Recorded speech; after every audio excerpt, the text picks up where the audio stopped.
नमस्कार दोस्तों, आप सबका स्वागत है। तो उत्तराखंड के एक लोक पर्व के बारे में आपको बताती हूँ, फूलदेई क्षमादेई यानी कि फुलारी।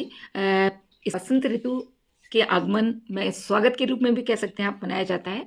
और इसके पीछे एक बहुत ही प्यारी स्टोरी है, वो आपको मैं सुनाऊंगी, आप सुनिएगा। और दूसरी बात यह है कि ये प्रकृति प्रेम को दर्शाता है और छोटे छोटे बच्चों को जोड़ता है इस त्योहार से। बच्चे, छोटे छोटे बच्चों का ही ये बाल पर्व के रूप में इसे मनाया जाएगा आगे चल के और भी अच्छे। दोस्तों, इस पर्व में क्या होता है कि वैसे तो कई पर्व हैं उत्तराखंड के, जैसे कि घी सैग्यान यानी कि घी संक्रांत, और एक है हरेला पर्व, तो जो कि धूमधाम से मनाए जाते हैं। और फिर उसकी कहानी, एक बहुत ही प्यारी स्टोरी है, वो आपको मैं दिखाऊंगी।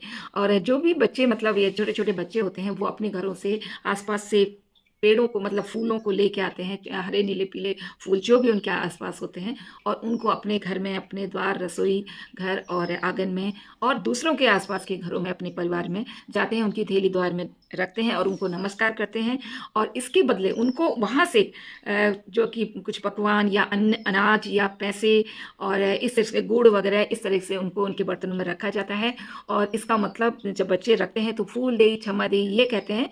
और इसका मतलब यह है कि आपका द्वार, आपका घर बार मतलब भरा रहे अन्न धन से, और सुख समृद्धि आए।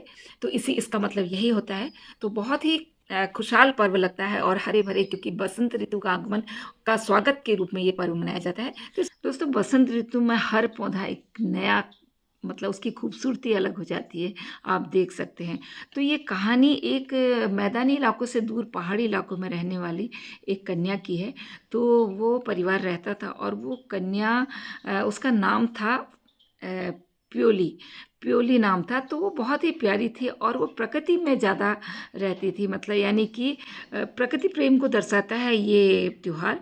तो वो, उससे प्रकृति भी बहुत प्यार देती थी, जैसे कि पशु पक्षी उसे बहुत प्यार देते थे। तो वो धीरे धीरे बड़ी होने लगी और बहुत ही खूबसूरत लगती थी। तो एक बार एक दूसरे देश का एक राजकुमार आता है और उसे देख के मोहित हो जाता है और कहता है कि मैं तुमसे शादी करना चाहता हूँ। तो वो कन्या उसके आग्रह पे मान जाती है, प्योली। तो उसके बाद वो शादी होके राजकुमार के साथ जब महलों में रहने लगती है, लेकिन उसका मन नहीं लगता है। और यहाँ भी जो प्रकृति भी, मतलब उसके जाने के बाद उस इलाके में भी कोई भी पेड़ पौधा सब मुरझा से जाते हैं। और उसके बिना, मतलब सब कुछ सोना सोना होने लगता है। और तब वो जो है, वहाँ राजकुमार भी परेशान रहता है, क्योंकि वो बहुत बीमार रहने लगती है। तो वो लड़की कहती है कि मुझे आप मेरे घर छोड़ दीजिए, लेकिन राजकुमार नहीं मानता। तब वो कहती है कि अगर मैं मरूं तो मुझे मेरे ही इलाके में आप दफना दीजिएगा। तो राजकुमार परेशान रहता है, लेकिन जब वो धीरे धीरे वो बीमारी की वजह से ख़त्म हो जाती है, तो उसको राजकुमार वहीं छोड़ आता है, वहीं पे दफना देता है। तो उस जगह पे पीले पीले रंग के बहुत ही खूबसूरत फूल बहुत सारे होते हैं, और फिर से हैं फूल होते हैं। तो वहाँ पर जिसे प्योली नाम दिया गया, पीले पीले रंगों को प्योली नाम दिया गया।